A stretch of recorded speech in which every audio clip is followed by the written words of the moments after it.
Bienvenue à tous, ravi de vous retrouver dans l'émission. C'est votre hôte, Danny iPhone. Comme vous pouvez le voir, je suis accompagné du commentateur et analyste politique Kaji No. Kaji, ça fait plaisir de te revoir. Ravi d'être avec toi, Danny. Appuyez tous sur le bouton « J'aime », ça aide à faire connaître l'émission. C'est toujours un plaisir d'être avec toi, Kaji. Alors commençons tout de suite, parce que je voulais parler d'un fait important.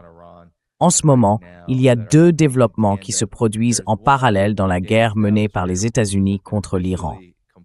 Depuis plusieurs jours, le détroit d'Ormuz est officiellement complètement fermé.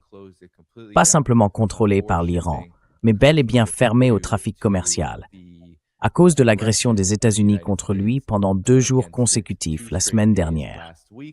Et pendant cette période, on a vu hier qu'un pétrolier a été attaqué par l'Iran au large des côtes d'Oman. L'équipage a été déclaré sain et sauf après qu'un projectile non identifié a frappé le navire.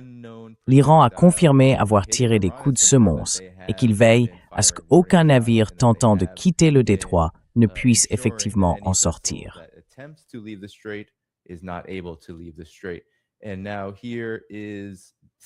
Et maintenant, voici la réponse du CENTCOM.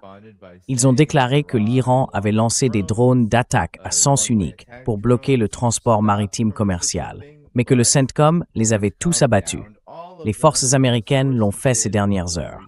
Et les États-Unis se présentent comme les garants de la libre circulation du trafic maritime dans le détroit d'Ormuz, en affirmant qu'à chaque fois qu'ils abattent ces drones, KG, ANG, le commerce maritime continue normalement. Et Trump a annoncé que près de 100 millions de barils de pétrole avaient transité ces dernières semaines, soi-disant escortés par la marine américaine, à travers le détroit d'Ormuz. Maintenant, l'autre développement, KG, c'est celui-ci. C'est celui dont tout le monde parle en ce moment, ce fameux protocole d'accord.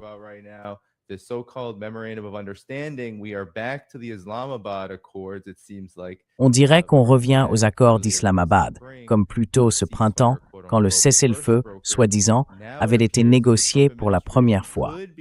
Maintenant, il semble que l'administration Trump pourrait être à 24 heures, même si l'Iran affirme que ça n'arrivera pas ce week-end, d'une signature dite officielle de cet accord de cessez-le-feu, beaucoup plus complet. Et soyons clairs, beaucoup plus favorable à ce que l'Iran réclame depuis le début. Mettre fin à cette guerre et entamer de vraies négociations. Donald Trump a annulé des frappes juste avant l'annonce que cet accord était tout proche, KG. Alors, que s'est-il passé? Et comment voyez-vous ces développements du point de vue de l'Iran? La situation devient de plus en plus instable pour les États-Unis en termes de position et de comportement sur la scène internationale.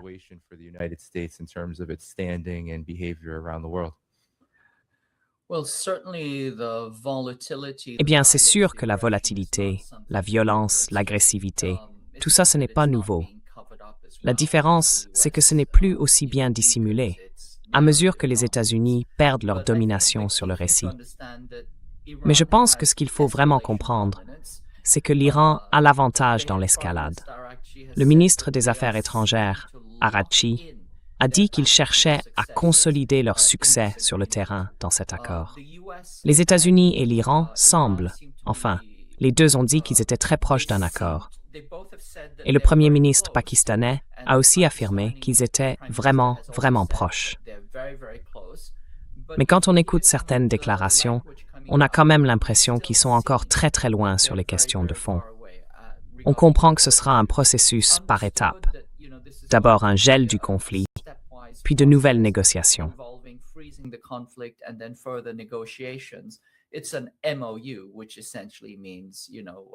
C'est un protocole d'accord, en gros, un document écrit entre plusieurs parties. Mais il n'a pas vraiment de pouvoir contraignant. Et si on regarde un peu l'histoire, pensez à la guerre de Corée. Les États-Unis ont signé un cessez-le-feu avec la Corée du Nord et la Chine en 1953. Ils l'ont violé. Ils n'ont respecté aucune de ces dispositions essentielles, notamment celle qui interdisait d'introduire de nouvelles armes dans le système. Après avoir signé l'armistice, ils ont tout simplement ignoré l'accord. Les deux parties ont continué, mais les États-Unis n'ont cessé d'intensifier la pression contre la Corée du Nord depuis cette époque. Donc on verra bien si quelque chose en sort. Il y a eu tellement d'allers-retours.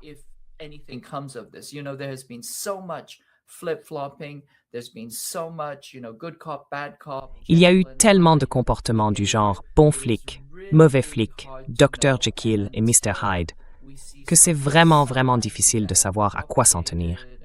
Et tant qu'on n'aura rien vu de signé, de promulgué et de ratifié, on ne saura pas quel en sera le résultat. Mais tout cela pour dire que je pense qu'il y a beaucoup de gens, en Iran et ailleurs dans le monde, qui ont de bonnes raisons de se méfier des États-Unis. Parce qu'ils disent, comme l'a dit Sergei Lavrov, que les États-Unis ne sont pas capables de respecter un accord. Ils prononcent des mots, ils signent des papiers, et puis comme pour les 320 traités qu'ils ont détruits et annulés avec toutes les nations autochtones du pays, on verra bien si ça mène à quelque chose. Même si c'est écrit, ça reste juste un protocole d'accord. Et seulement la première étape d'un processus qui pourrait être très long.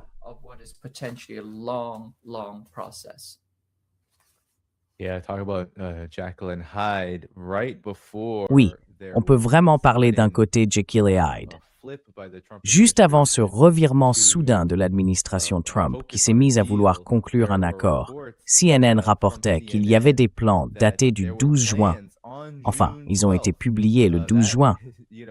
Mais au moment où les frappes reprenaient, il y a eu des discussions avec le général, le chef d'état-major Dan Kane, pour examiner une possible invasion terrestre de l'Iran afin de s'emparer de son uranium enrichi.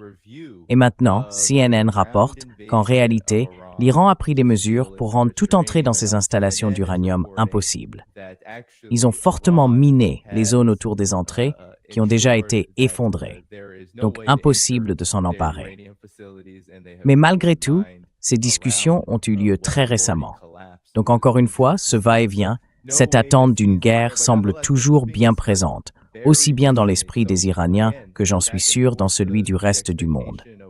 C'est vraiment difficile d'avoir confiance dans la parole des États-Unis dans ce contexte.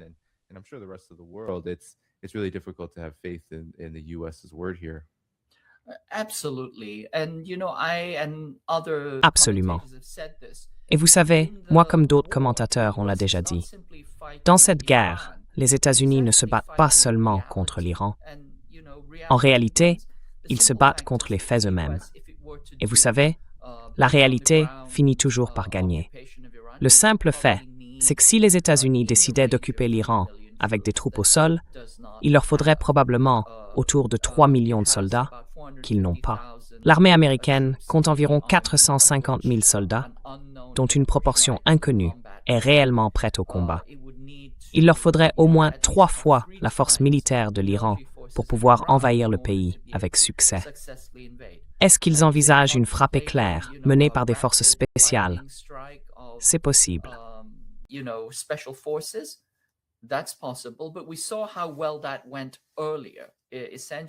Mais on a bien vu comment ça s'est passé tout à l'heure. En gros, c'était la baie des cochons. Voilà. Donc je ne comprends pas ce qu'ils ont en tête. Les bombardements ont montré que ça ne marche pas. Le blocus est perméable et lui non plus ne fonctionne pas. Mettre des troupes au sol, c'est une pure folie. Je l'ai déjà dit, d'autres l'ont dit aussi. Il y a 6 ou 7 asymétries fondamentales qui font qu'à la fin, l'Iran garde l'avantage dans l'escalade et qu'on ne peut pas changer la situation par la force militaire. Quand je parle de 6 asymétries, la première, c'est celle de la détermination. L'Iran a une volonté de se défendre bien plus forte, beaucoup plus puissante.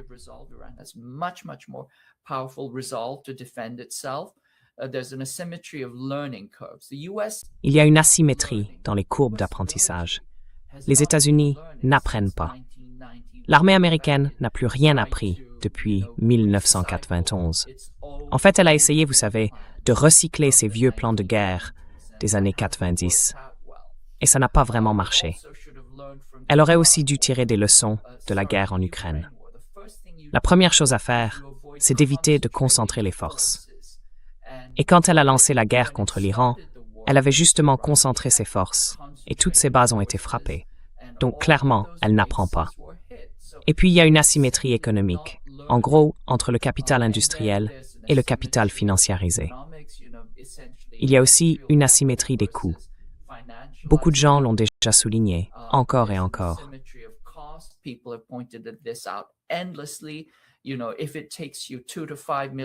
Vous savez, si vous devez dépenser entre 2 et 5 millions de dollars en intercepteurs pour abattre un drone Shahed qui en vaut 30 000, ce n'est tout simplement pas tenable. C'est comme fabriquer un gilet pare-balles avec des billets de banque. On peut en faire un avec du papier ou des billets, mais il en faut environ 2000 pour arrêter une balle qui coûte 38 centimes. Et puis, à l'inverse, on peut abattre un avion de 150 millions de dollars avec un manpad qui en vaut 100 000. Vous voyez, tout ça n'est pas durable. Il y a une asymétrie fondamentale des coûts. Et puis, bien sûr, il y a aussi une asymétrie géographique. On sait que l'Iran a littéralement l'avantage du terrain. Les montagnes dominent le détroit d'Ormuz, comme dans un amphithéâtre.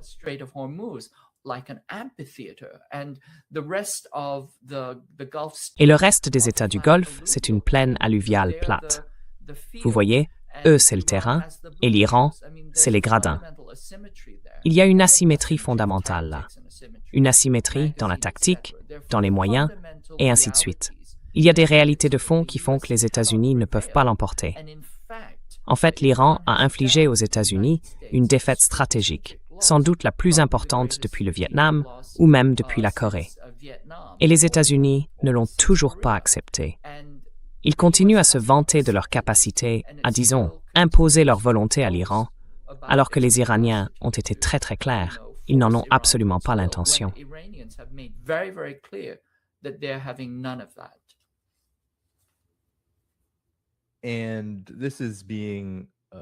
Et en fait, je vais rouvrir le rapport une fois de plus. Un passage en particulier que CNN a publié parce qu'il y a de plus en plus de reconnaissance de ce que vous venez de dire.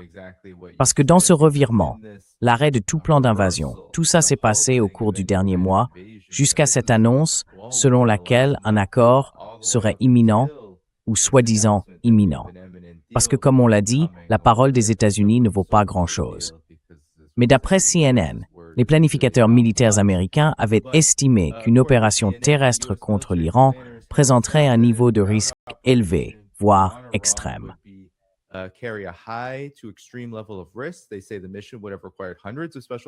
Ils disent que la mission aurait nécessité des centaines de membres des forces spéciales, ainsi qu'une importante présence militaire au sol pour localiser, sécuriser et extraire l'uranium stocké dans des tunnels souterrains fortement fortifiés.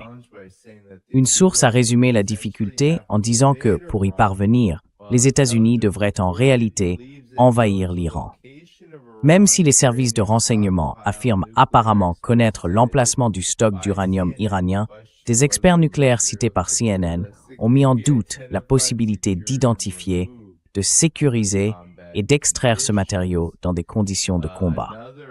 Une autre source a indiqué que le renseignement américain avait averti qu'une invasion terrestre pourrait avoir de graves conséquences, à la fois mondiales et économiques.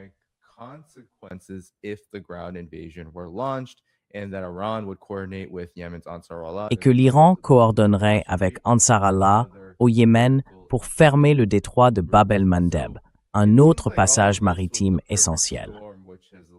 Donc on dirait que tout ça a créé une sorte de tempête parfaite qui pousse aujourd'hui les États-Unis à essayer de trouver, et je pense que c'est bien ce qu'ils font, un moyen de souffler un peu, de mettre cette situation sur pause, parce qu'ils n'ont tout simplement pas la capacité d'influencer le cours des choses sur le terrain. Et d'après certains rapports, les États-Unis seraient en train d'épuiser leurs réserves de pétrole. Ils en ont injecté sur le marché pendant des semaines, et c'est presque fini. Donc on dirait que le moment est bien choisi pour essayer de reprendre un peu d'air. Mais vous, qu'en pensez-vous?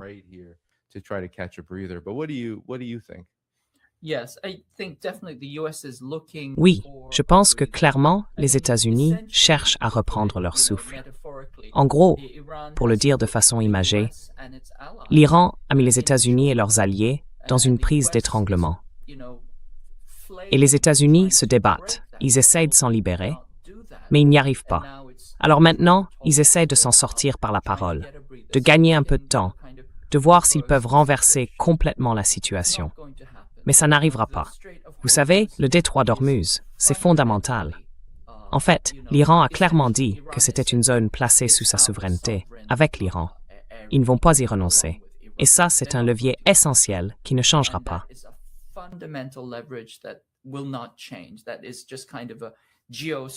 C'est simplement une réalité géostratégique, une réalité géoéconomique. Et puis, vous savez, le fait que les réserves de pétrole s'épuisent, elles s'épuisent partout dans le monde. C'est à ce moment-là que les effets commencent à se faire sentir. C'est un peu comme quand on prend un médicament. Parfois, il faut un peu de temps avant qu'il fasse effet. Eh bien là, c'est pareil. Le manque de pétrole, on commence vraiment à en ressentir les conséquences. En Indonésie, il y a maintenant des émeutes. Le prix du pétrole a augmenté de 30%, et maintenant, il y a des émeutes. Le pays est en train d'être déstabilisé, et on peut s'attendre à voir ce genre de choses se reproduire un peu partout dans le monde.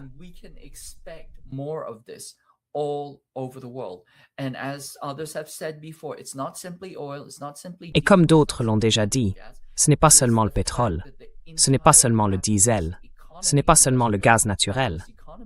Le fait est que toute l'économie capitaliste, les économies industrielles capitalistes, reposent sur les hydrocarbures, surtout sur les matières premières de base.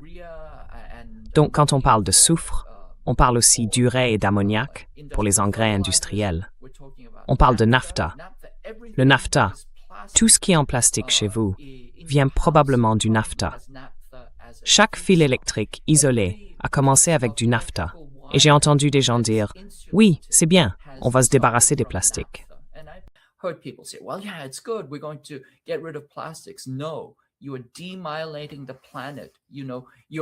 Non, vous êtes en train de dématérialiser la planète. Vous savez, votre maison contient environ 1,5 km de câbles électriques. Votre voiture, elle, en a près de 5. Tout ça est isolé avec des plastiques issus du nafta. Et ce sont là des effets de rétroaction catastrophiques, vraiment catastrophiques, qui commencent à se manifester. Et l'administration, tout simplement, ne semble pas comprendre que les avocats spécialisés en immobilier ne comprennent rien aux chaînes d'approvisionnement. Mais toute personne qui connaît un peu l'industrie et l'ingénierie industrielle sait qu'on ne peut pas étouffer les hydrocarbures, 1/5 des hydrocarbures de la planète, sans s'attendre à des conséquences catastrophiques partout sur Terre.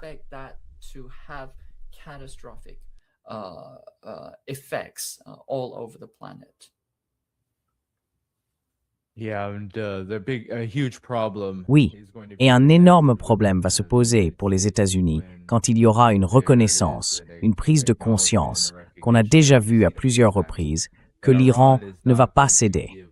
Non seulement il ne renoncera pas aux mécanismes de régulation qu'il exerce sur le détroit d'Ormuz, mais il a aussi clairement indiqué que cette redevance, qu'il appelle maintenant des frais de service, restera en place.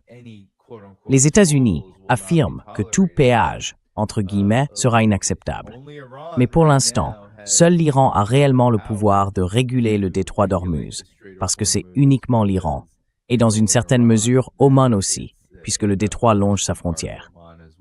Donc, les États-Unis partent déjà avec un désavantage fondamental.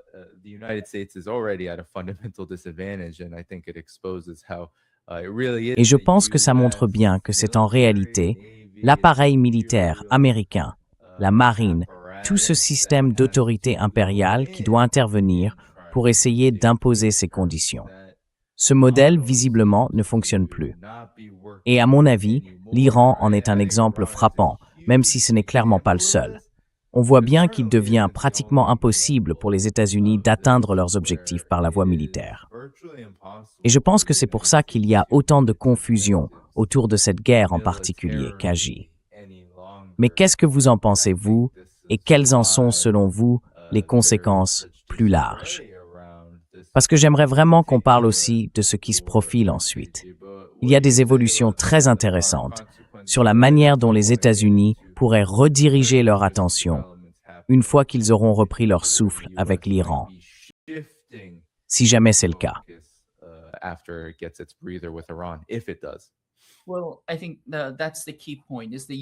Eh bien, je pense que c'est là le point essentiel. Les États-Unis ne peuvent pas atteindre leurs objectifs stratégiques.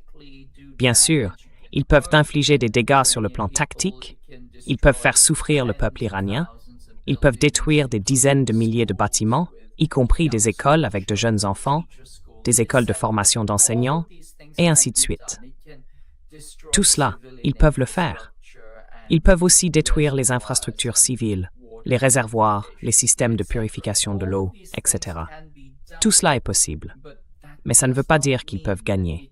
Sur le plan stratégique, ils ne peuvent atteindre aucun de leurs objectifs. L'Iran a la supériorité stratégique. Il a la supériorité dans l'escalade. Et ils ont dit qu'ils cherchaient simplement à faire reconnaître par écrit leur succès sur le champ de bataille dans cet accord. Donc, pour moi, c'est très clair.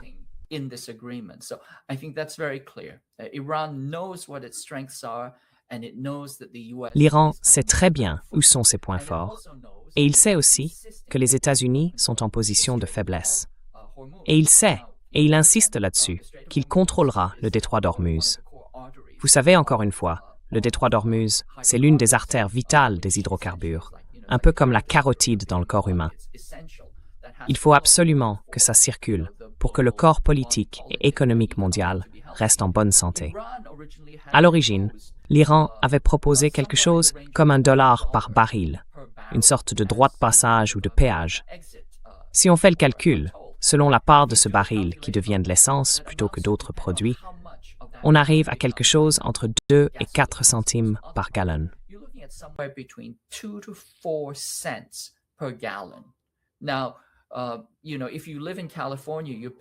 Vous savez, si vous vivez en Californie, vous payez déjà plusieurs fois ce montant en impôts à l'État. Et depuis le début de la guerre, les gens paient 2 ou 3 dollars de plus par gallon. Alors vous préférez payer 2 dollars de plus par gallon ou 2 centimes de plus. Franchement, la réponse est évidente. Et l'Iran, de son côté, n'a pas ratifié la Convention des Nations Unies sur le droit de la mer. D'après le droit international, au moins la moitié du détroit relève des eaux territoriales iraniennes. On ne peut pas contourner ça. C'est la loi, mais c'est aussi une réalité géographique. Et c'est une réalité militaire. Rien ne peut changer ces faits sur le terrain. Donc si on part de ce constat, oui, je pense qu'il y a un argument raisonnable pour dire que l'Iran peut imposer une sorte de redevance de gestion.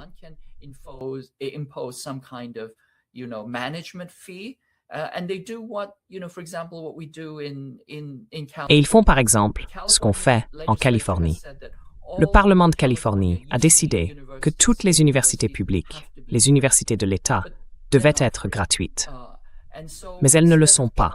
Alors, au lieu de parler de frais de scolarité, ils appellent ça, vous savez, des frais spéciaux. Ils disent simplement « frais ». Ils n'ont pas le droit d'utiliser le mot « scolarité ». Donc, ils disent « frais ». Et puis, ils en ajoutent encore et encore. Mais bon, si c'est juste une question de vocabulaire, très bien. Trouvons le bon mot. Mais faisons en sorte que l'économie mondiale entière ne s'effondre pas et qu'on trouve un compromis raisonnable. Personne ne veut de cette guerre, et certainement pas les gens dans la rue, ni la population. Personne ne veut la guerre, ni ses conséquences.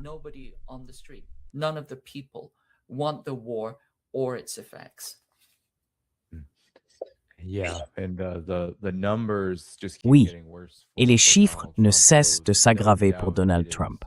Il ne fait aucun doute que c'est bien l'administration Trump, Trump lui-même, et cette partie de l'élite belliciste qui ont besoin aujourd'hui d'un vrai temps d'arrêt, ne serait-ce que pour détourner l'attention des gens de ce lien de plus en plus évident entre la baisse du niveau de vie, la chute massive de la capacité à vivre correctement aux États-Unis, et ce coût de la vie qui n'a fait qu'augmenter le mois dernier. Beaucoup de gens commencent à faire le lien.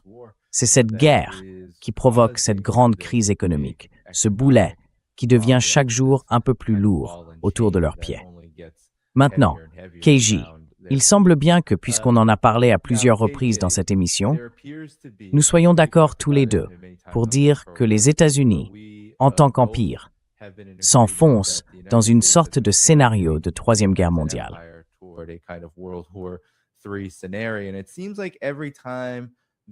Et on a l'impression qu'à chaque fois qu'il y a une sorte de pause, ou même une tentative de pause, parce que, pour être honnête, je ne crois pas vraiment qu'il y aura une pause significative dans la guerre contre l'Iran. Eh bien, d'après l'Associated Press, il semblerait que on sait depuis un moment que les États-Unis veulent réduire leur présence dans certaines régions d'Europe pour déplacer ces ressources vers d'autres zones. Et maintenant, on dirait que l'OTAN, sous la direction américaine, réduit le nombre de forces prévues, y compris les navires de guerre et les avions, qu'elle fournirait en cas de crise de sécurité. L'organisation a d'ailleurs averti le mois dernier qu'elle devait se concentrer sur d'autres menaces, comme la Chine, dans la région Indo-Pacifique.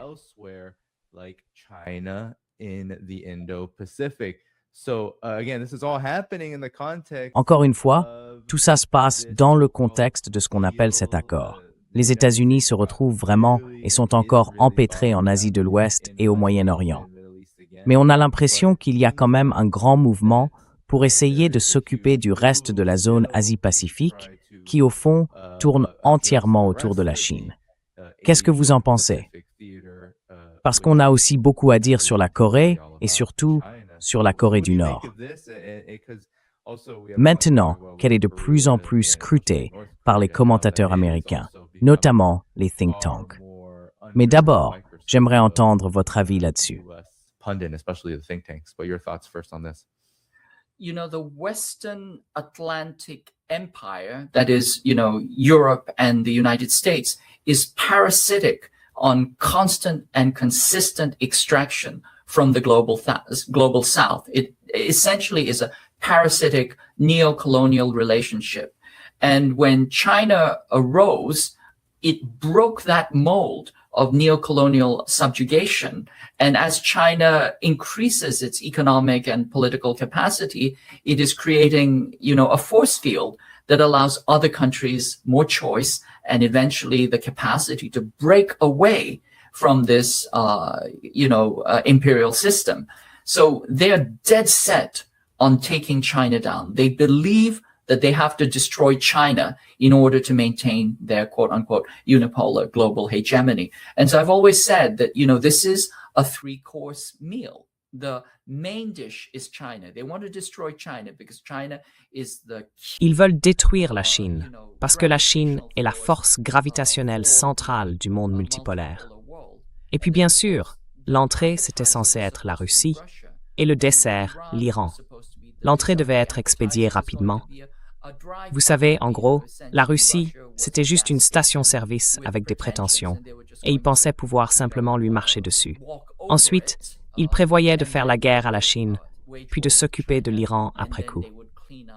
Mais ça ne s'est pas vraiment passé comme prévu, parce que le premier plat qu'ils ont essayé d'avaler les a fait s'étouffer. Et ensuite, l'Iran a été reclassé dans l'ordre des priorités, probablement à cause des pressions néoconservatrices. Et le plan de bataille qu'ils ont contre l'Iran ressemble beaucoup à celui qu'ils ont prévu pour la Chine, qu'ils appellent la stratégie Air-Sea Battle. That they have for China, which is called air-sea battle. Essentially, it's a blinding and decapitation attack. En gros, c'est une attaque destinée à aveugler et décapiter l'adversaire. Ils ont déjà fait la démonstration avec l'Iran que ça ne fonctionne pas contre une puissance moyenne. Alors, comment comptent-ils faire la guerre à la Chine, une superpuissance infiniment plus puissante que l'Iran? Est-ce qu'ils ont fini par comprendre? Est-ce qu'ils vont calmer le jeu? Eh bien, rien ne le laisse penser. Et comme tu l'as souligné dans cet article, cette idée selon laquelle ils se redéploient pour se concentrer sur la guerre principale, sur l'ennemi principal, la Chine, montre qu'ils n'ont rien appris. Ils n'ont encore rien changé. Le léopard n'a pas changé ses tâches. Bien sûr, ils sont en train de revoir leur stratégie au dialogue de Shangri-La. Pete Hegseth, au lieu de citer la Chine et Taïwan, a parlé de la première chaîne d'îles. China and Taiwan, he spoke about the first island chain. It's all the same thing. The first island chain. C'est toujours la même chose. La première chaîne d'îles, c'est ce mur de missiles qu'ils ont installé tout autour de la Chine. Et l'idée derrière cette première chaîne deal, c'est de dire à la Chine, en gros, d'un point de vue militaire, on vous met une pression totale. Vous n'aurez même pas la possibilité d'entrer sur le terrain parce qu'on est littéralement collé à vous, depuis les Kuriles, en passant par l'archipel japonais, l'île de Jeju, tout l'archipel d'Okinawa, avec Taïwan au centre, puis en descendant à travers l'archipel des Philippines jusqu'à Bornéo et la Malaisie. Toute cette zone a été militarisée à outrance et se prépare à la guerre. Et si on lit les notes stratégiques, on voit bien ce battement constant, cette obsession de la guerre dans tous les grands think tanks.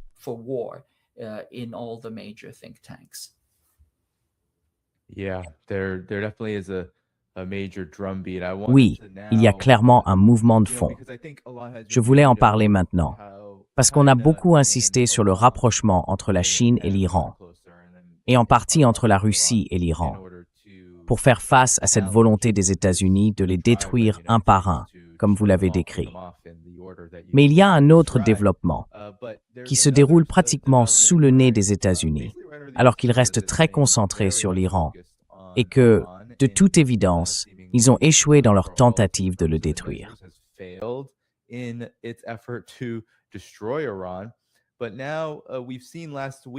Mais la semaine dernière, on a vu que le président chinois Xi Jinping s'est rendu en Corée du Nord pour une visite vraiment importante. Et ça s'est passé complètement inaperçu, parce que les États-Unis étaient en pleine escalade avec l'Iran juste avant ce qu'ils appellent cet accord. Cette visite est intervenue après la rencontre entre la Chine et Vladimir Poutine à Pékin. Et puis bien sûr, il y a eu la visite de Trump. Mais celle-ci a eu lieu très peu de temps après.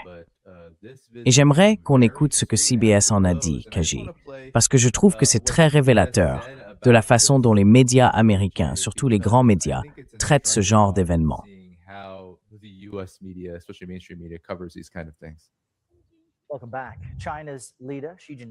Bienvenue à nouveau. Le dirigeant chinois, Xi Jinping, vient de terminer une visite de 2 jours en Corée du Nord. C'est la première fois qu'il se rend dans le pays depuis 7 ans.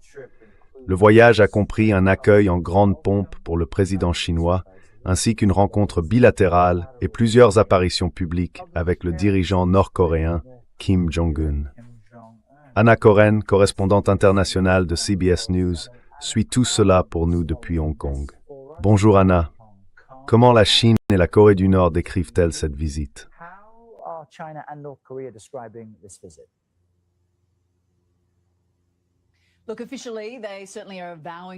Écoutez, officiellement, ils affirment vouloir renforcer leurs liens et élargir leur coopération. Ce sommet a vraiment marqué un nouveau départ dans leurs relations, après des années de tensions entre les deux pays, essentiellement à cause du programme nucléaire nord-coréen. Mais de tout cela, il n'a pas été question publiquement pendant ce déplacement. À la place, ils ont parlé de partenariats économiques, commerciaux et de défense, avec des messages de solidarité et un ton clairement anti-américain. Kim a décrit la relation comme étant solide comme le roc. Xi a appelé les deux parties à défendre fermement leur souveraineté, leur sécurité et leurs intérêts en matière de développement.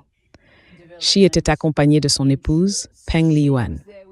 Ils ont été chaleureusement accueillis par Kim et sa femme, Ri Sol-ju. Comme vous le disiez, c'était leur première visite à Pyongyang depuis 7 ans.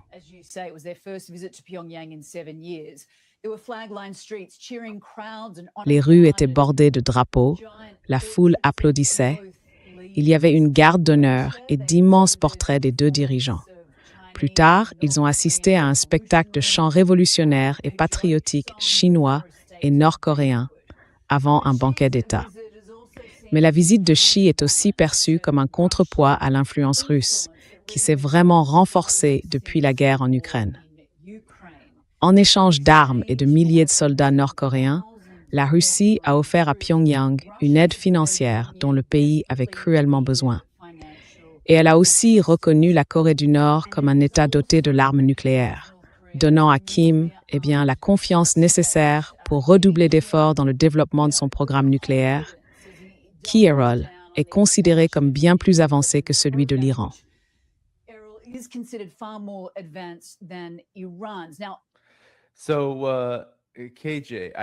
Alors KG, je trouve ça vraiment intéressant.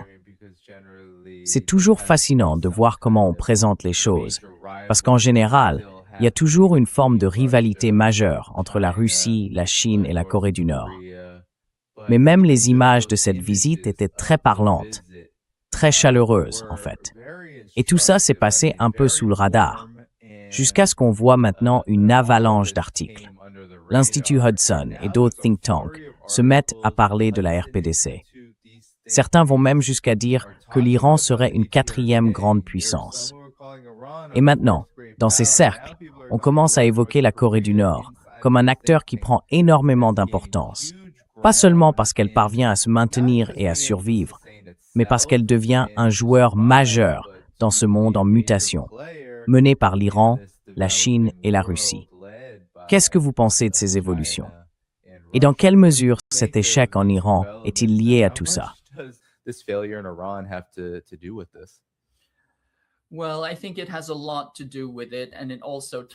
Eh bien, je pense que ça a beaucoup à voir avec tout ça, et que c'est aussi lié au fait que les gens commencent à entrevoir par petits bouts ce qu'est vraiment le monde.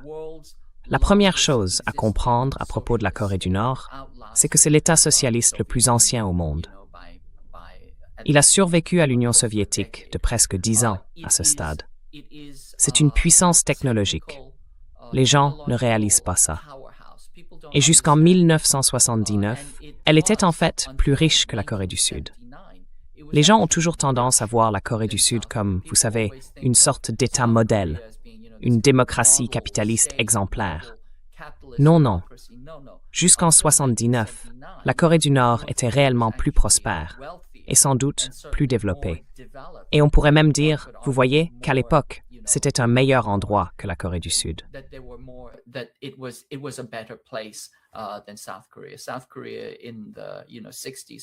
La Corée du Sud, dans les années 60 et 70, c'était un enfer néocolonial. En gros, les États-Unis sont arrivés après la colonisation japonaise et ils en sont devenus les colonisateurs de remplacement. Ils ont mené là-bas une véritable guerre d'extermination pour purger le Sud de tous les éléments progressistes, de gauche ou communistes, un peu comme ce qui s'est passé en Indonésie. Ensuite, ils ont mené une guerre génocidaire pendant 3 ans, au cours de laquelle ils ont tué, environ 4 millions de personnes, un tiers de la population.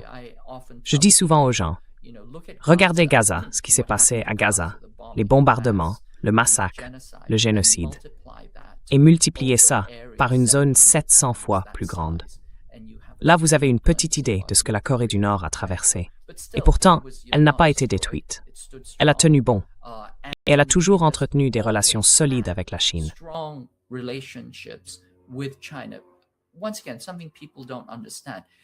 Encore une fois, c'est quelque chose que beaucoup de gens ne comprennent pas. Sans la Corée, il n'y aurait pas eu de République populaire de Chine, parce que les Coréens et les Chinois ont combattu ensemble pendant la guerre civile, à la fois contre les Japonais et contre le Kuomintang.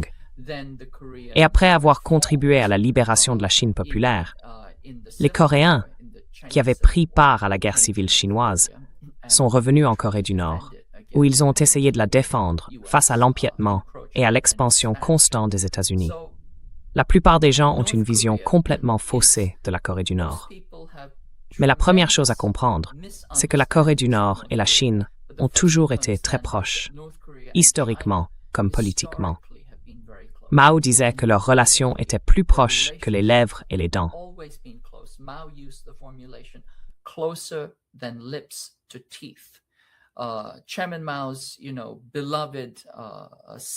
Le fils bien-aimé du président Mao est en fait enterré en Corée du Nord parce qu'il est parti se battre pendant la guerre de Corée.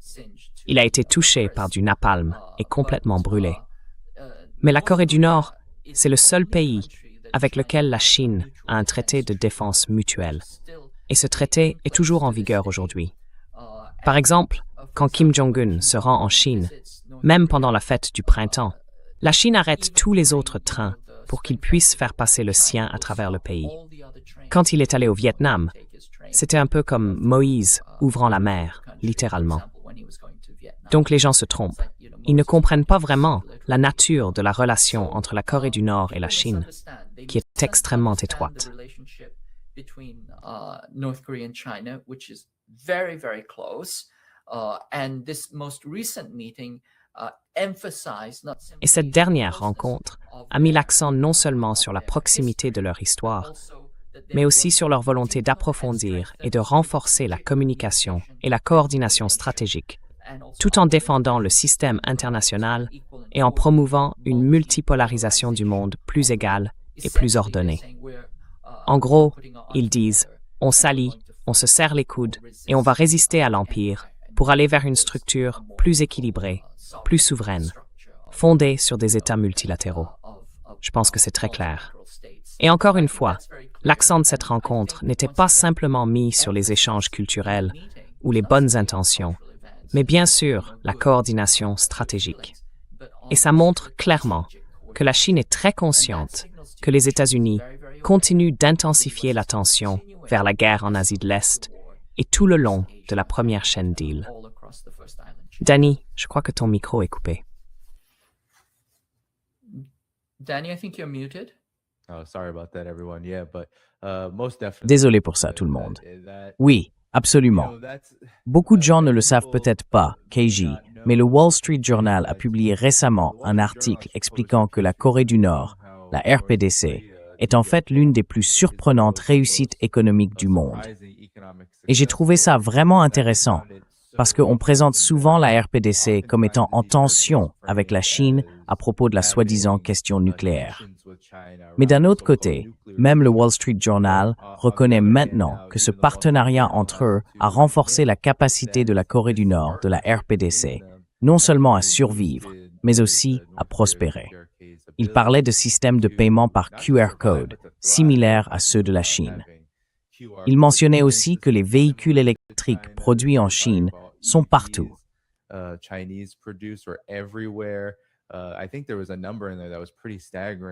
crois qu'il y avait un chiffre là-dedans qui était vraiment impressionnant.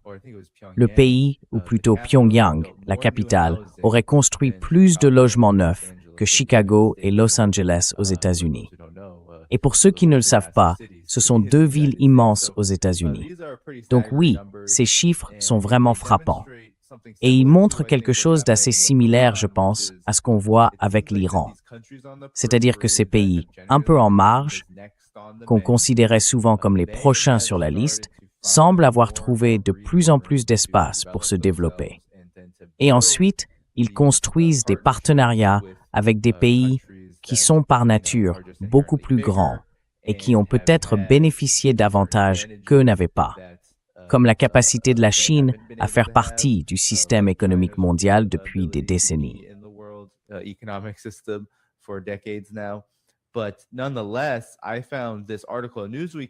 Mais malgré tout, j'ai trouvé cet article de Newsweek vraiment important parce qu'en présentant la situation comme un grand jeu de puissance, on renforce évidemment la confrontation entre les États-Unis, la Russie et la Chine, avec la RPDC intégrée dans ce cadre. Ils ont même appelé ça l'axe Pékin-Moscou-Pyongyang, une sorte de nouveau signe que le Hudson Institute commence à évoquer une alliance perçue comme une grande menace pour les États-Unis. Et les États-Unis, KG, tu pourras en parler, ont aussi discrètement renforcé leur partenariat de défense, entre guillemets si on peut dire, avec la Corée du Sud. La RPDC a d'ailleurs condamné cela ces derniers jours. Et je suis sûr que la Chine, la Russie et la RPDC ont réagi à cette militarisation croissante des États-Unis, surtout vis-à-vis de la Corée du Sud et du Japon aussi.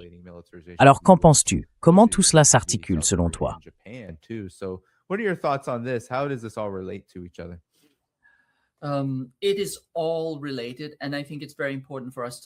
Tout est lié. Et je pense qu'il est très important qu'on prenne un peu de recul pour voir l'ensemble du tableau. Parfois, on se concentre trop sur une seule région et on ne voit plus l'évolution globale de la situation. Bien sûr, la Chine, la Russie et la RPDC, donc la Corée du Nord, sont importantes. Ce sont des exemples marquants de résistance à l'Empire occidental, surtout la Corée du Nord. Il faut se rappeler qu'à nouveau, la Corée du Nord a perdu entre un cinquième et un tiers de sa population pendant la guerre de Corée, et même à travers les multiples génocides qui ont précédé cette guerre. Dans ces conditions, il est difficile d'imaginer un pays capable de se relever d'un tel drame. Les pays qui ont vu un tiers de leur population exterminée, en général, ne s'en sortent pas très bien.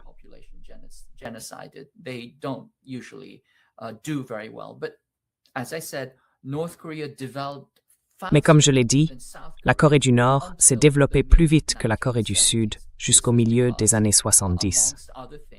Cela s'explique, entre autres, par le fait qu'ils avaient vraiment mis en place une planification socialiste et qu'ils avaient un gouvernement qui travaillait réellement au développement du pays.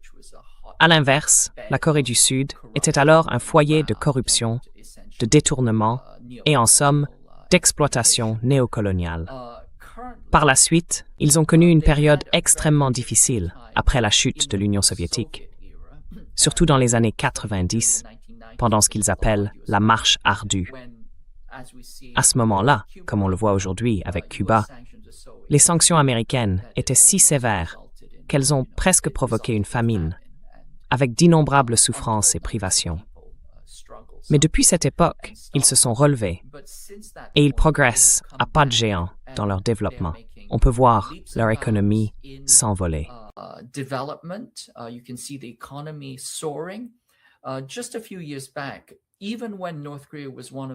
Il y a seulement quelques années, même quand la Corée du Nord était l'un des pays les plus pauvres de la planète, elle dépassait de très loin les attentes en matière d'espérance de vie, parce qu'elle faisait, disons, les choses correctement. Par exemple, elle a une espérance de vie plus longue que celle des Philippines, alors qu'en théorie, vu leur niveau de développement économique, ça ne devrait même pas être comparable. Donc la Corée du Nord, je pense, fait partie de ces pays qui ont montré pendant des décennies qu'ils pouvaient résister à l'Empire et tenir tête. Et l'Iran, c'est disons le dernier exemple en date qui montre littéralement qu'il peut, sur le plan stratégique, mettre en échec les États-Unis. Et tout cela montre que le monde multipolaire en pleine émergence se développe de manière très concrète, très visible, au point que même les grands journaux de propagande des élites sont obligés de le reconnaître.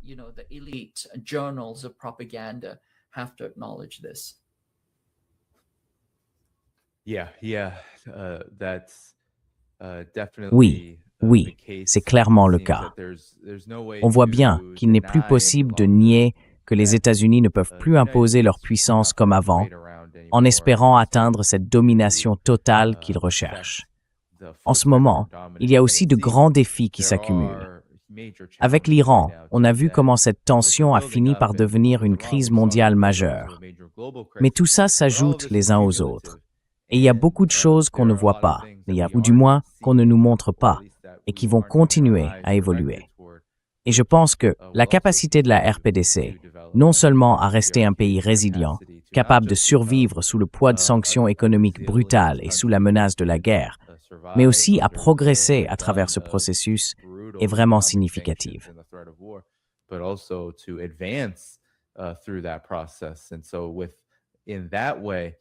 Et donc, de ce point de vue, l'Iran, la Russie et la Chine aussi. La Chine fait face, elle aussi, à de nombreuses menaces majeures pour sa sécurité et son économie, notamment vis-à-vis des États-Unis. Mais tous avancent dans une direction très dynamique sur le plan économique, militaire et ainsi de suite. Mais tu sais, Kaji, il y a aussi quelque chose qui passe complètement inaperçu.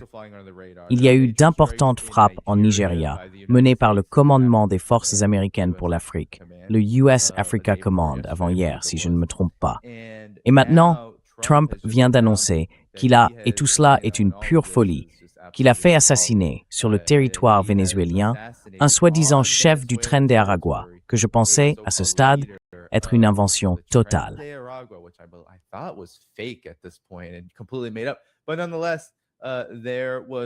Mais malgré tout, il y a eu une frappe militaire contre un supposé chef de cartel à l'intérieur du Venezuela, annoncée par l'administration Trump à la veille de cet accord dit avec l'Iran, qui doit bientôt être conclu. Et ça montre que l'armée américaine opère désormais sur le territoire vénézuélien. Trump, lui, n'a cessé de mettre en avant le Venezuela, encore et encore, comme sa réussite majeure en politique étrangère. Il affirme que l'Iran est détruit, complètement anéanti. Tout, l'armée, la marine, les missiles, les drones, tout aurait été éliminé. Mais le Venezuela, c'est vraiment ce qu'il présente comme son seul vrai succès à l'international. Qu'est-ce que vous pensez de cette évolution? On dirait un nouvel exemple du fait que oui, les États-Unis cherchent clairement à intensifier leurs actions, à changer de stratégie et à intervenir sur plusieurs fronts en même temps.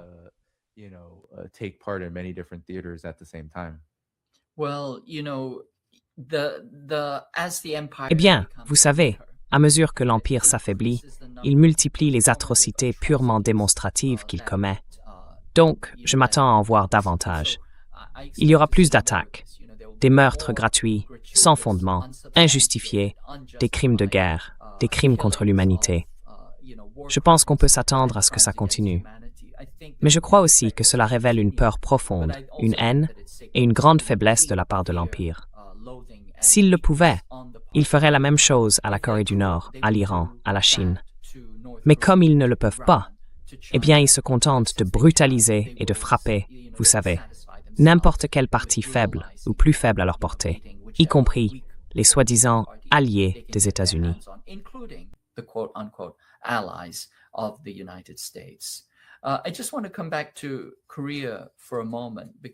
Je voudrais juste revenir un instant sur la Corée, parce qu'on en a parlé. Comme je l'ai dit, la Corée du Nord a résisté à l'impérialisme américain d'une manière tout à fait remarquable. Et pour y parvenir, elle a dû construire une sorte de société marronne, extrêmement isolée, mais aussi d'une discipline et d'un esprit martial impressionnant, tout en étant très développée.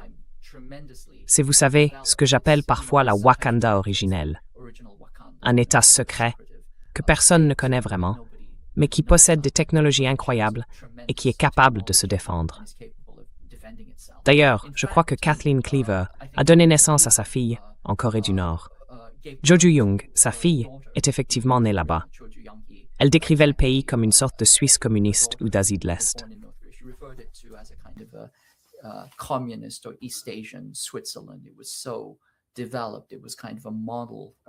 C'était tellement développé. C'était en quelque sorte un modèle de ce que, vous savez, une société idéale pourrait être.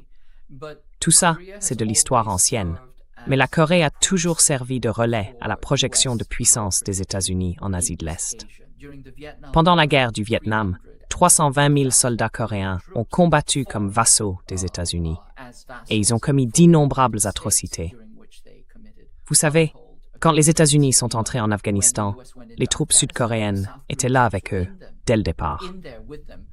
Et aujourd'hui, alors que les États-Unis mènent une guerre par procuration en utilisant l'Ukraine contre la Russie, la Corée du Sud en est devenue l'intendant. Elle a envoyé plus de munitions que l'ensemble de l'Union européenne. Et les entreprises de défense coréennes collaborent aussi avec des sociétés israéliennes et américaines.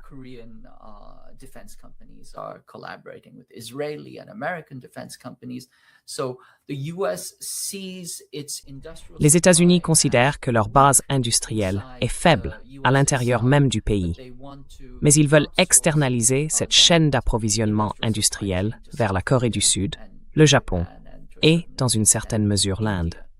Tout ça fait partie de grandes stratégies, évidemment. Mais il faut rappeler que les États-Unis contrôlent l'armée sud-coréenne.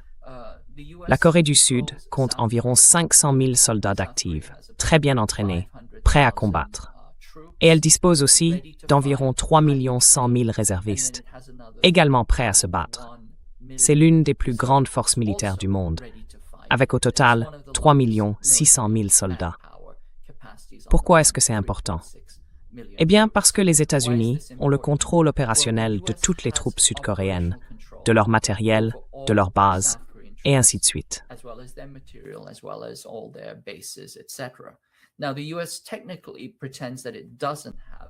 Alors techniquement, les États-Unis prétendent ne pas avoir le contrôle opérationnel sur les troupes sud-coréennes, parce qu'ils disent, vous savez qu'ils n'ont que le contrôle opérationnel en temps de guerre, ce qui est une absurdité, parce que les opérations, par définition, concernent la guerre, le combat.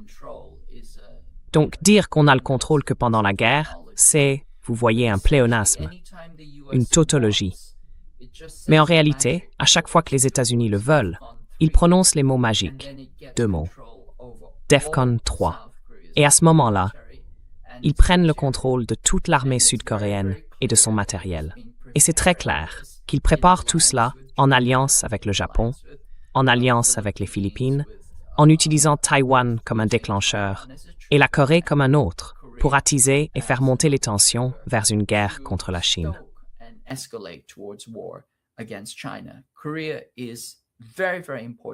La Corée joue un rôle vraiment crucial dans tout ça. Et c'est pour ça que, l'an dernier, le président sud-coréen, Yoon Suk-yeol, a failli réussir à instaurer la loi martiale. Il vient tout juste de voir sa peine prolongée de 30 ans. Il avait déjà été arrêté et condamné à la prison à vie, mais on lui a ajouté 30 ans de plus pour avoir attaqué la Corée du Nord et tenté de provoquer une guerre. Si cette guerre avait éclaté, les États-Unis auraient repris le contrôle opérationnel. La Corée du Sud serait redevenue une dictature militaire, comme elle l'a été pendant une grande partie de son histoire, en tant qu'État paracolonial américain. Et cette projection de force, cette multiplication de la puissance militaire, aurait alors servi à intensifier la confrontation avec la Chine.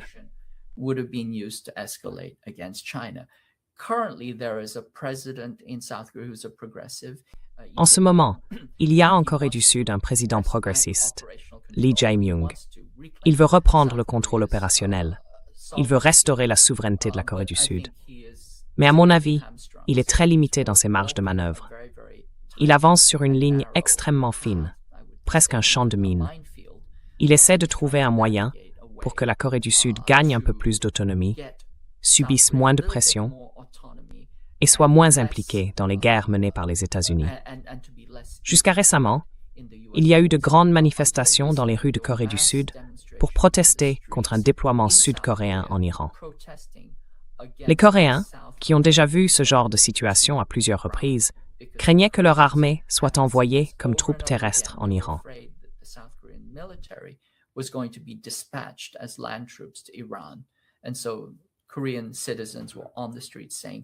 Et donc les citoyens coréens étaient dans la rue en disant « pas de déploiement, pas d'un second Vietnam ». Tout cela montre à quel point la Corée est très importante. Le Japon aussi est très important. Sanae Takaichi est en train de remilitariser le pays. Elle a écarté, vous savez, l'article 9 du traité de paix, et elle a déclaré qu'elle interviendrait dans toute soi-disant crise de Taïwan, comme si ce qui se passe sur le territoire chinois la concernait en quoi que ce soit. Mais on voit bien que les pièces ont été placées à des positions très stratégiques et franchement très menaçantes. Tout cela nous montre que nous ne sommes pas encore sortis d'affaire. Et même s'il y a une désescalade en Asie de l'Ouest, on peut s'attendre à une nouvelle escalade en Asie de l'Est.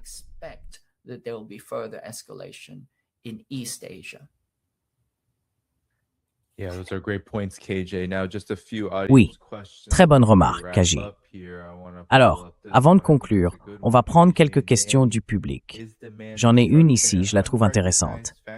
KJ et Danny, est-ce que la destruction de la demande est un facteur sous-estimé dans le fait que les prix du pétrole restent plus bas que prévu?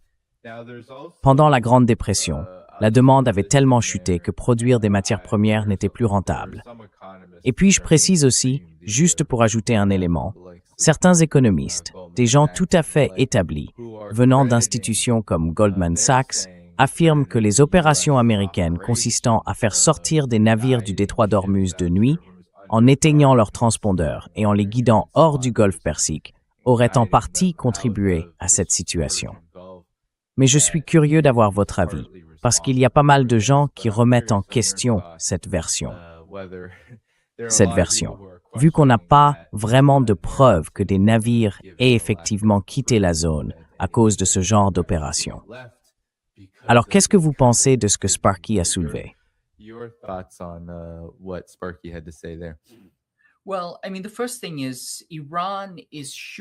Eh bien, je veux dire, la première chose, c'est que l'Iran abat des avions furtifs. Ils abattent des F-35.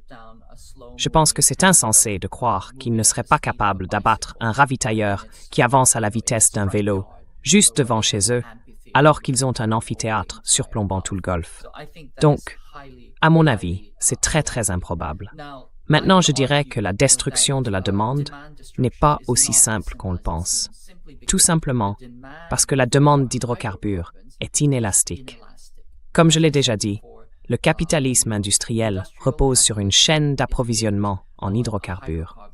Si vous retirez les hydrocarbures, bien sûr, à long terme, et c'est là toute la ruse de l'histoire, ou la ruse de la raison, si vous préférez, Donald Trump fait probablement plus pour décarboner la planète que n'importe quel autre président américain, militant américain ou organisation américaine.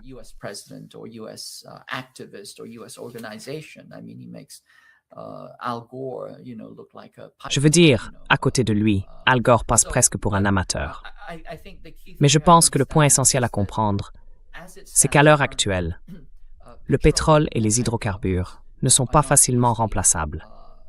Sur le long terme, cela pousse les pays à se décarboner.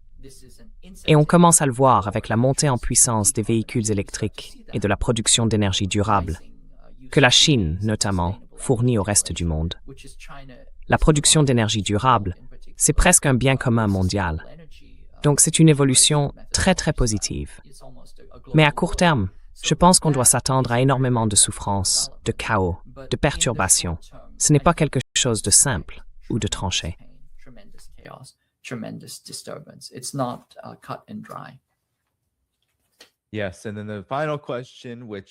Oui. Et puis la dernière question, je ne sais pas si elle était rhétorique, mais elle vient d'un abonné sur Patreon. Vous pouvez d'ailleurs tous aller voir le lien dans la description de la vidéo. Rosemary, sur Patreon, demande une guerre contre la Chine, qui fournit au monde les biens qu'il recherche et qui n'attaque personne. Pourquoi? Je ne sais pas si c'était une question rhétorique ou pas, mais je trouve que c'est un bon point et une question à laquelle on peut vraiment essayer de répondre si elle n'était pas rhétorique. Alors, Kaji, qu'est-ce que tu en penses?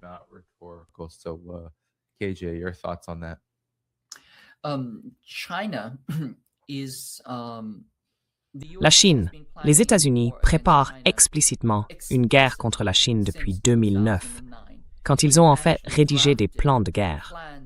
Ça s'appelait Air Sea Battle. Ce plan a été élaboré en 2009. Quelques années plus tard, il a été intégré à la revue quadriennale de la défense. C'est devenu en quelque sorte une doctrine. Et on le voit dans les budgets, dans les lois, tout tourne autour de la guerre avec la Chine. Air Sea Battle lui-même a été révisé, si je ne me trompe pas, environ 11 fois. Et comme je l'ai dit, Air Sea Battle a servi de doctrine de guerre contre l'Iran au début de la guerre du Ramadan. Le terme familier pour Air Sea Battle, qui vient en fait de Air Land Battle, c'est choc et effroi. Les États-Unis avaient un plan de guerre de type choc et effroi contre la Chine, qu'ils gardent dans leur tiroir depuis au moins 17 ans.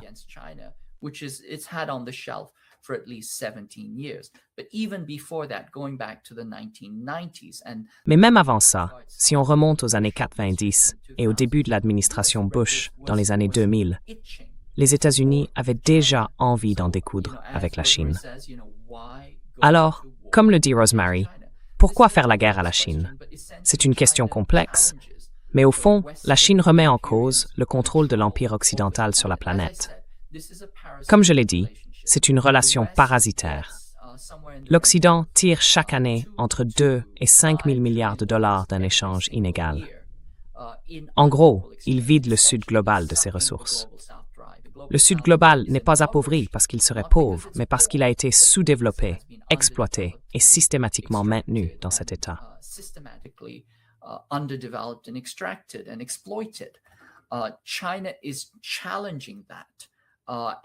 La Chine remet ça en question. Et quand on remet ça en question, l'élite impériale au pouvoir est prête à faire la guerre pour empêcher que ça change, quel qu'en soit le prix. La Chine ne menace personne, sauf qu'elle représente la menace d'un bon exemple, celui d'un pays qui peut se développer à sa manière, sans devenir une menace militaire pour le reste du monde. Elle peut se défendre, oui, mais elle n'a envahi aucun pays depuis, disons, au moins un demi-siècle, depuis 1979. Et rien que le fait que la Chine incarne cet autre modèle, un pays et un système qui ont échappé à la gravité du capitalisme, suffit à faire d'elle une cible à abattre. L'année 2009 est d'ailleurs importante, parce que c'est à ce moment-là que les plans de guerre ont réellement été élaborés.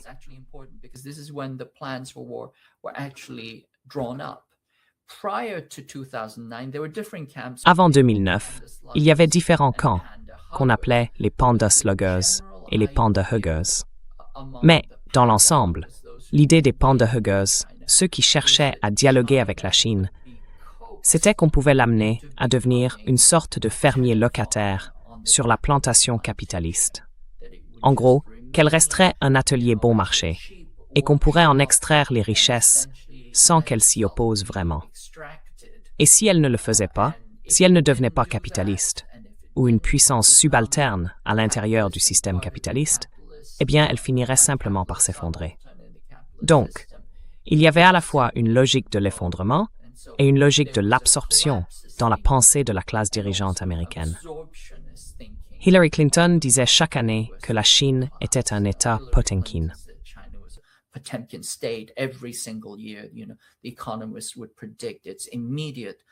Les économistes prédisaient sa disparition immédiate, et ainsi de suite.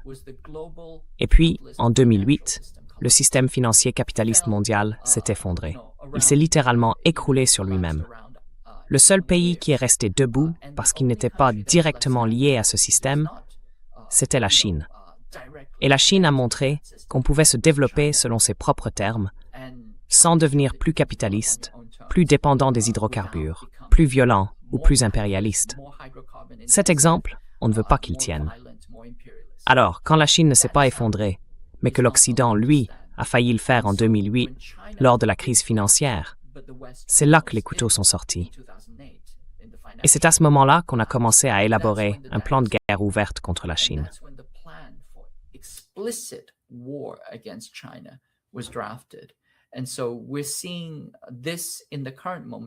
Et donc, on le voit très clairement aujourd'hui. On assiste depuis plus de 15 ans à une guerre hybride permanente, à une diabolisation constante, à un flot ininterrompu de mensonges et de propagande. Et franchement, ça ne s'arrête jamais. À chaque fois que la Chine fait quelque chose de positif, c'est toujours présenté comme une menace. À quel prix, finalement? La Chine met l'intelligence artificielle à la disposition du monde, comme un bien public mondial, comme une contribution au patrimoine intellectuel commun. Et maintenant, le magazine Foreign Affairs publie un article affirmant que la Chine aurait volé toute son IA aux États-Unis. Le grand braquage de l'IA chinoise, en quelque sorte. La Chine fabrique des panneaux solaires pour le reste de la planète, et on dit qu'ils sont produits par des esclaves. Et on accuse la Chine de créer un déséquilibre systémique dans l'économie mondiale.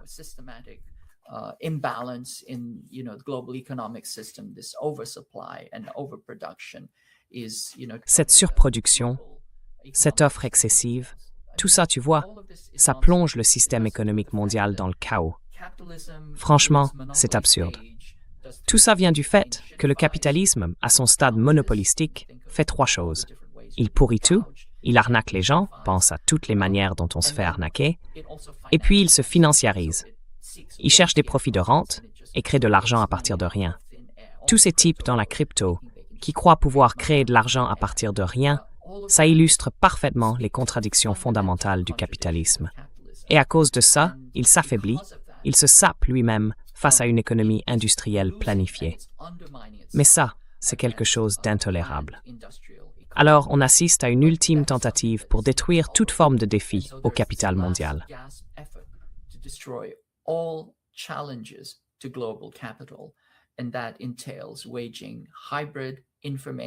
Et cela implique de mener une guerre hybride de l'information, une guerre juridique, économique, des guerres de sanctions, toutes sortes de guerres sales et hybrides contre les pays qui essayent de résister à tout ça.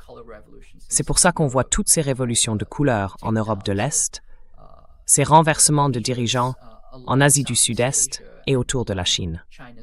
Tout pays qui entretient ne serait-ce que des relations modérément bonnes avec la Chine se retrouve dans la ligne de mire. Et je dirais que la Corée en ce moment est aussi dans la ligne de mire. Donc on vit aujourd'hui une sorte de guerre hybride mondiale. Et en même temps, on s'appauvrit sans arrêt. Nos vies se dégradent, deviennent de plus en plus dures. La vraie question qu'on doit se poser, c'est est-ce que ça nous va? Et si ce n'est pas acceptable, qu'est-ce qu'on compte faire? C'est la question fondamentale qu'on doit se poser. That's the fundamental question that we have to ask ourselves. Yes, and I think that's a great place to Oui, close et je pense que here. c'est un excellent moment pour Everyone, conclure. give a big thank Tout le you to monde, KJ un grand merci à for Kaji joining No the d'avoir show, participé à by l'émission. hitting the like Montrez-lui button, votre because that soutien will en cliquant sur le bouton spread j'aime. this video Ça far aidera and cette wide vidéo à after circuler we largement, have même après la fin du long direct. after.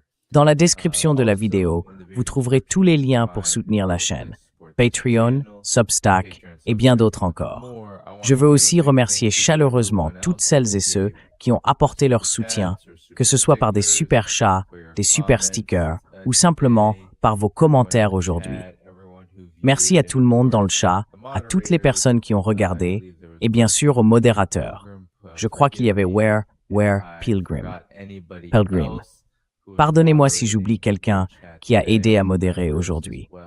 Merci And aussi thanks to à everybody tous les watching. membres, Thank you bref, so à much. toutes et à tous qui regardent. Tomorrow, no Un live immense stream, but merci. we'll have a Demain, video, pas de direct, mais je publierai un nouveau clip vidéo, un contenu original. Je vous tiendrai au courant dès qu'il sortira. Sans plus attendre, merci encore à toutes et à tous, et on se retrouve très bientôt. À la prochaine. Again very soon. Until next time.